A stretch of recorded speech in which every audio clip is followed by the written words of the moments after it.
Gracias, muy buenas tardes. Yo soy Víctor Raúl Benítez, como de costumbre, los días martes y jueves a las 13 horas en este programa que hemos llamado Status Report, de entrevistas, comentarios, análisis sobre la realidad política, económica y social, no solamente del Paraguay, sino que también de la región y muchas veces del mundo globalizado. Hoy estamos justamente con Gabriel Lanfranchi desde Buenos Aires. Él es amigo personal, un gran urbanista, estudió en Estados Unidos, hizo sus posgrados en el MIT y hoy él nos va a contar en qué temas está construyendo, fabricando ciudades en Buenos Aires, en la Argentina, en Gran Buenos Aires, perdón, y es también director de un posgrado en la Universidad de Buenos Aires, al cual me suele invitar a veces, arriesgando su propio pellejo, como profesor invitado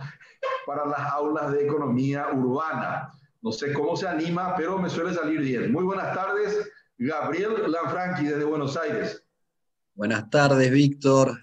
Un placer estar acá con vos, acompañando este programa tan entretenido, tan interesante y con un gran profesor como usted, ¿no? Que me ha dado una de las mejores clases del ciclo 2018. Lo que pasa es que este año hemos optado por mejorar la calidad y lo invitamos al Chalo Garay.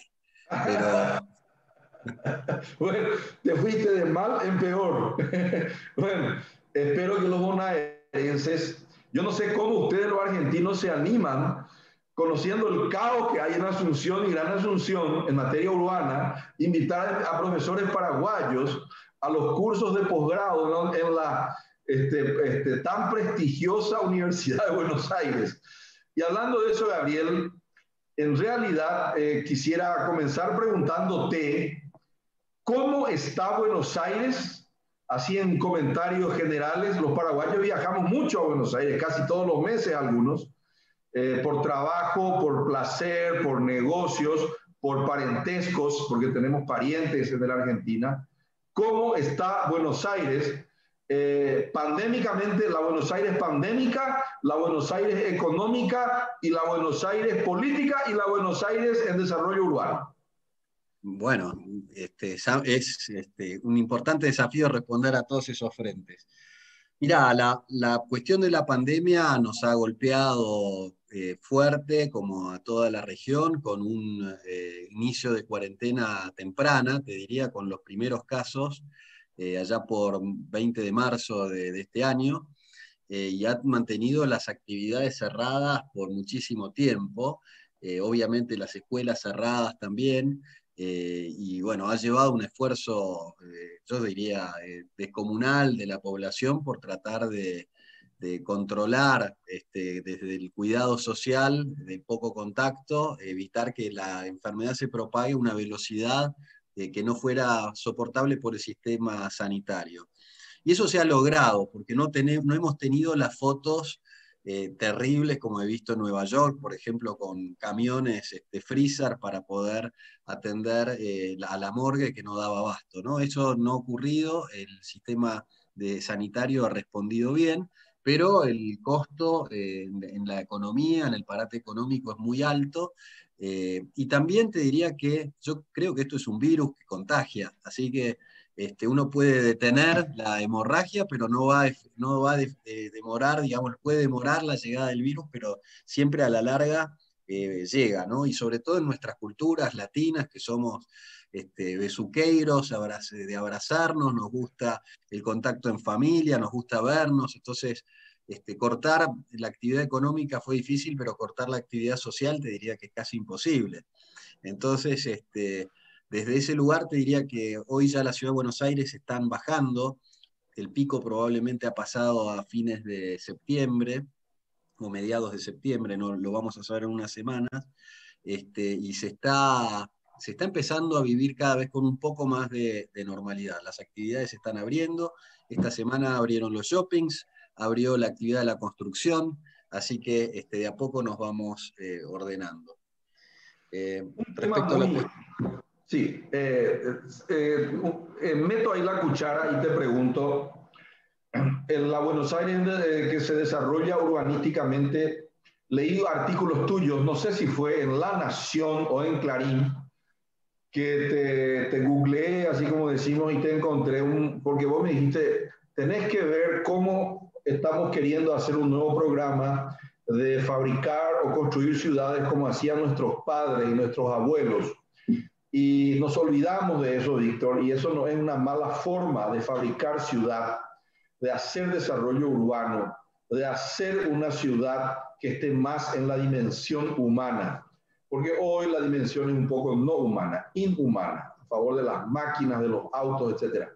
¿Cómo va ese programa y en qué consiste? Para que los paraguayos un poco rememoremos, porque ahora comienza un momento en que se tiene que volver a pensar en el desarrollo urbano. Al final de cuentas, como dice Jaime Lerner, la ciudad es como el retrato de familia y qué mal le andamos tratando de ese. Bueno, dos cosas te voy a decir. El artículo ese que leíste tiene que ver con el trabajo que yo estaba haciendo en CIPEC, cuando era director del programa de ciudades, que estaba promoviendo políticas públicas nacionales de generación de suelo urbano, de manera planificada.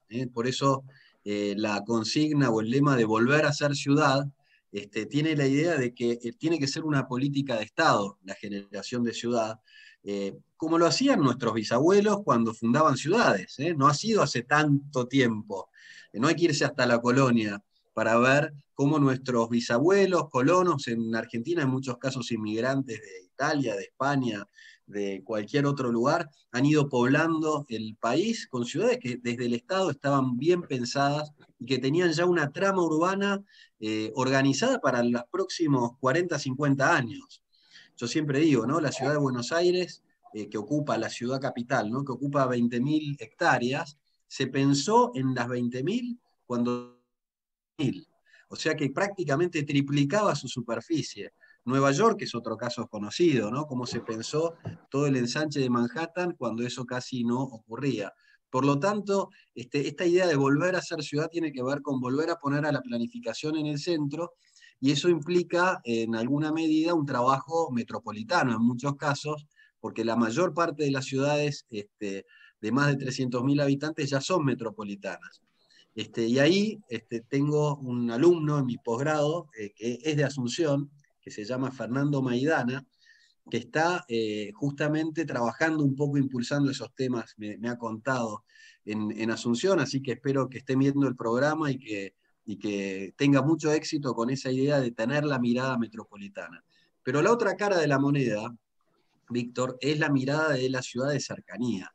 La ciudad que está en el momento en que abrimos la puerta de nuestra casa y nos relacionamos con el entorno inmediato. Y ahí esa ciudad de cercanía tiene que ser compleja, tiene que ser rica en opciones para el ciudadano, para el vecino y la vecina. Y en ese sentido, este año estoy con una responsabilidad nueva, Víctor, que es la de coordinar el plan urbano ambiental de la Ciudad de Buenos Aires, que es la ley más importante que marca cómo tiene que crecer la ciudad. Fue una ley que fue aprobada en el año 2008, después de 8 años de discusión parlamentaria, que bueno, ahora tiene un proceso de actualización por primera vez, y vamos a incorporar en esta actualización grandes temas que tienen que ver con el cambio climático, con cómo hacer que la ciudad sea más equitativa, tanto desde la perspectiva de la integración sociourbana como de la equidad de género. También cómo vamos a incorporar cuestiones que tienen que ver con la digitalización y la tecnología. Pero además vamos a estar trabajando en dos escalas. La escala metropolitana, desde la legislatura de la ciudad, con diputados y diputadas que nos ayudan a involucrar en estas conversaciones a diputados de otros municipios, de los más de 40 municipios que hay en la región metropolitana, y con las comunas. Y esta es la parte interesante, porque es donde vamos a estar, ya estamos trabajando con reuniones con vecinos y vecinas para armar de manera participativa un diagnóstico que nos lleve a la identificación de proyectos concretos que se puedan implementar incluso durante la realización del plan. Eso es lo que yo llamo la planificación. es agregarle una C a la palabra y transformar el concepto para que se entienda que los planes tienen que mostrar resultados durante su realización, porque si no muchas veces terminan convertidos en libros que van en la biblioteca, pero que poco inciden en la realidad. Así que ese es el gran desafío que hoy tiene Buenos Aires en términos urbanísticos y que tengo el orgullo y la oportunidad de poder estar haciendo mi aporte desde el Consejo del Plan Urbano Ambiental. Te cuento algo que si algún día nos invitas de nuevo, creo que van a reactivarse los vuelos en algún momento dado. Estuvimos ayer justamente en una reunión analizando con el programa de las Naciones Unidas en un proyecto en el cual vos también estuviste como consultor y estuvimos mirando y descubriendo cosas, viendo a la sociedad sobre la geografía asuncena. Y te cuento que si algún día nos invitas, vamos a ir con Chalo a lo mejor. En primer lugar, en realidad nosotros nos vamos a Buenos Aires no para enseñar, nos vamos para comer bife de chorizo y tomar cerveza, Quilmes, y para tomar vino contigo en el establo. Ese es el objetivo principal. Y en segundo lugar, vamos a enseñar a la UBA.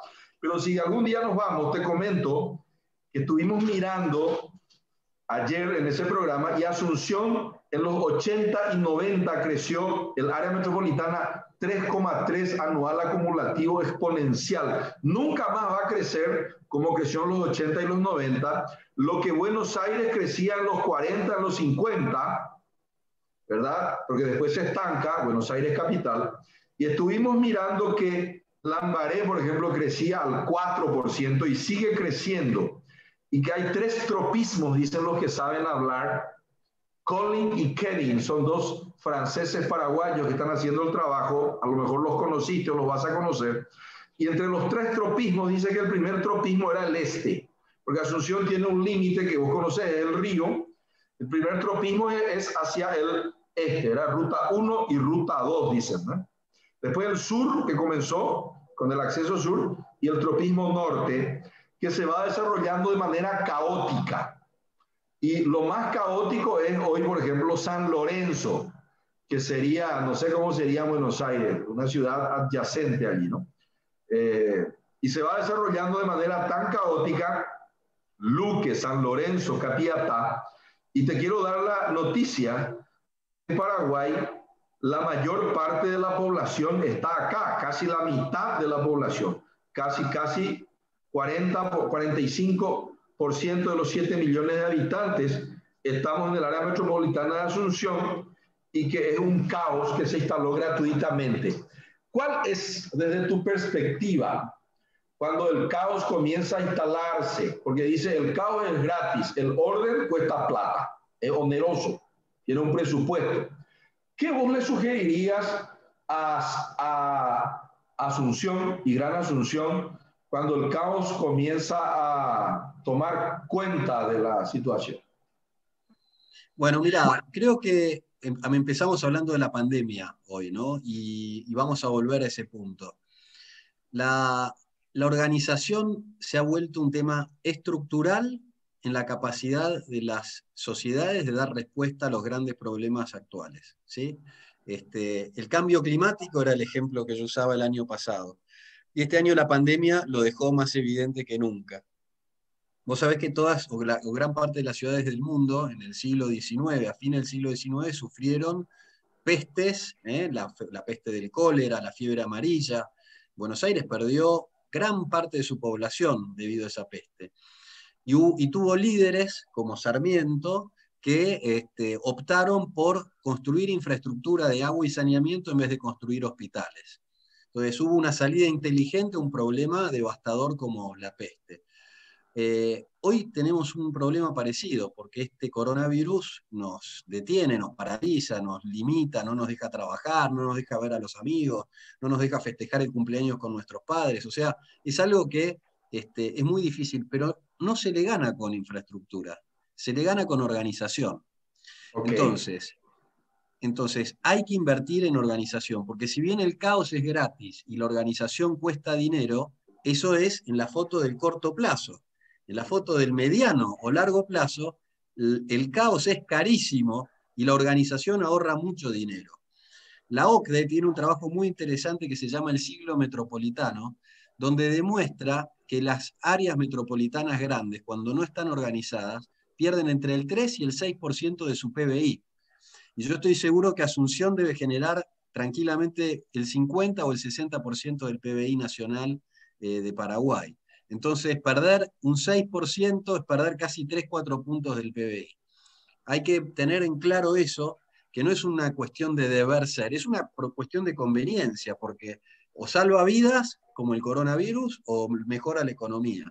Entonces, para mí, una de las cosas que hay que hacer, en primer lugar, es empezar a trabajar el proceso de metropolitanización del Gran Asunción con un estamento inteligente, capaz de poder empezar a tomar algunas decisiones. Y eso, si querés, algún día le decís a Naciones Unidas que me vuelvo a invitar y se lo cuento en detalle.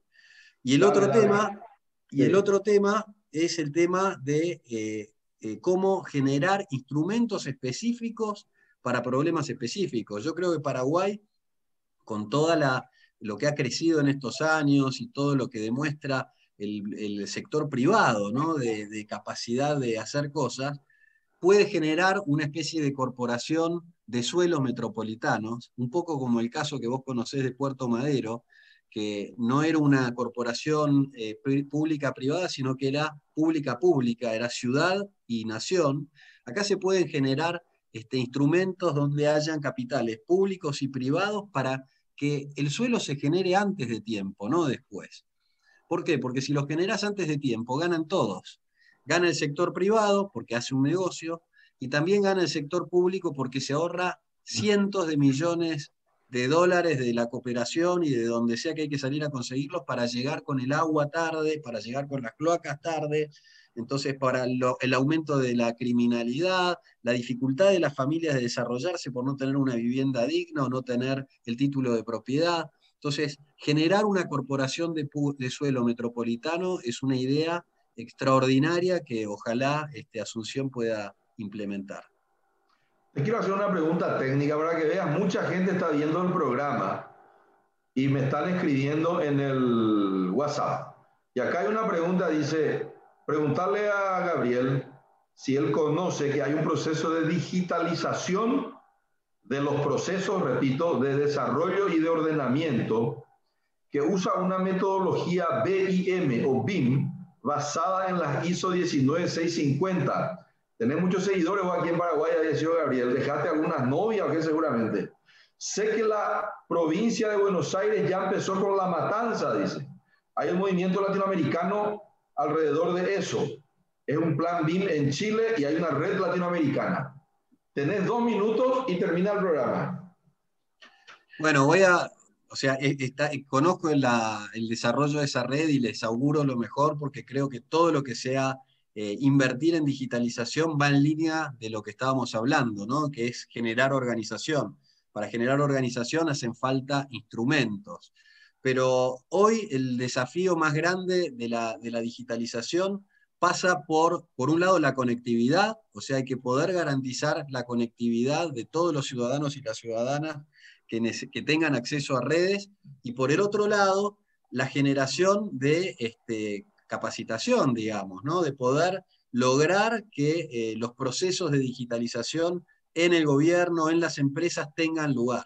Este tema de la pandemia nos llevó, por ejemplo, a poder tener esta conversación que el año pasado o el anteaño cuando estuve me tomé el avión para hacerlo. Así que ha acortado las distancias, nos ha acercado y va a transformar terriblemente la forma en la cual trabajamos y vivimos en las ciudades. Así que ahí hay un campo enorme de oportunidad para todas nuestras ciudades. Sí, conocí algo alrededor de eso. Un hijo mío que vos lo conocés, que es ingeniero, estudió en Estados Unidos, me dice, papá, ustedes en Paraguay, me dice, como si fuera que él no es paraguayo. Él me dice, ustedes en Paraguay hacen todo mal las cosas, me dice. me reprende el joven. Y le digo, pero vos sos paraguayo también, le digo. Pero ustedes en Paraguay deberían, dice, digitalizar realmente las ciudades, lo que hay arriba y lo que hay abajo también. Porque acá se hacen muchos estudios. El Ministerio A hace un estudio de lo que hay en un espacio geográfico. El Ministerio B va a poner un caño ahí al año siguiente y hace el mismo estudio, porque el Ministerio A no le pasó al Ministerio B. Y entonces, si estuviera todo digitalizado, habría ahorro y habría una mayor articulación. Y bueno, Gabriel, espero que me invites de nuevo para los próximos cursos de posgrado. Hay gente que está viendo este programa, estoy grabando, lo voy a pasar por YouTube para que le pase a nuestros alumnos de Buenos Aires, de nuestra... es un posgrado, ¿no? No es una maestría donde enseñamos, es un posgrado diplomado, ¿no?